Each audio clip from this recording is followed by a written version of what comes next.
నమస్తే, welcome to Sukhi channel. ఇవాళ నేను బూడిద గుమ్మడికాయతోటి మజ్జిగ చారు చేస్తున్నాను. So let's get started.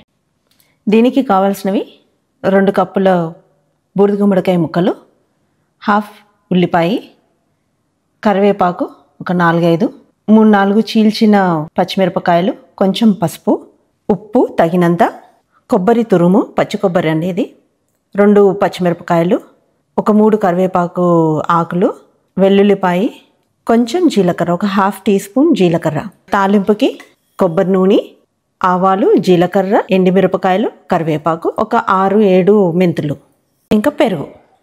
నేను దీన్ని మట్టి కుండలో చేస్తున్నానండి, మీరు ఏ గిన్నెైనా వాడచ్చు. కొంచెం కొన్ని నీళ్ళు పోసుకోండి, ముక్కలు ములిగేలాగా. స్టవ్ మీద పెట్టుకొని కొంచెంసేపు మగ్గనిద్దాం.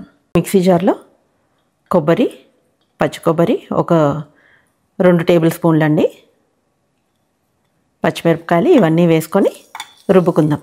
కొంచెం ఉప్పు వేసుకుందాం, నలుగుతుంది. ఇప్పుడు కొంచెం పెరుగు తీసుకొని చిలుక్కుందాము.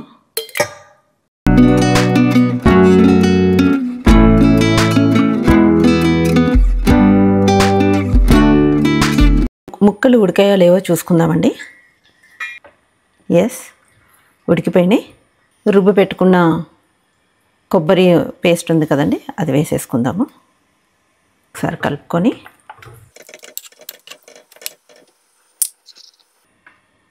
మజ్జిగ కూడా పోసుకుందామండి. ఉప్పు కూడా వేసుకుందాం. కొంచెంసేపు మరగనిద్దాము. సో 5 నిమిషాలు ఉడికిందండి. దీన్ని పక్కన పెట్టేసుకుందాము. తాలింపుకి కొబ్బరి నూనె వేసుకుందాము. మీరు ఏ నూనెైనా వాడుకోవచ్చండి. నేను అప్పుడప్పుడు కొన్ని రెసిపీస్లో కొబ్బరి నూనె వాడతాను. నూనె వేడెక్కిందండి, తాలింపు దినుసులు వేసేసుకుందాము.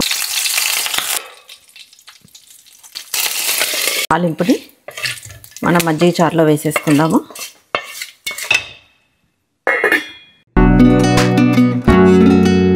అంతేనండి, ఇంకా రెడీ టు ఈట్. ఇది బూడిద గుమ్మడికాయ చాలా మంచిదండి, ఎస్పెషల్లీ సమ్మర్స్లో. ఇది మస్ట్ ట్రై రెసిపీ. సో మీకు ఈ రెసిపీ నచ్చినట్టయితే కమెంట్ చేయండి. And do like, share and subscribe Sukhi channel. Be healthy, be happy. Thank you.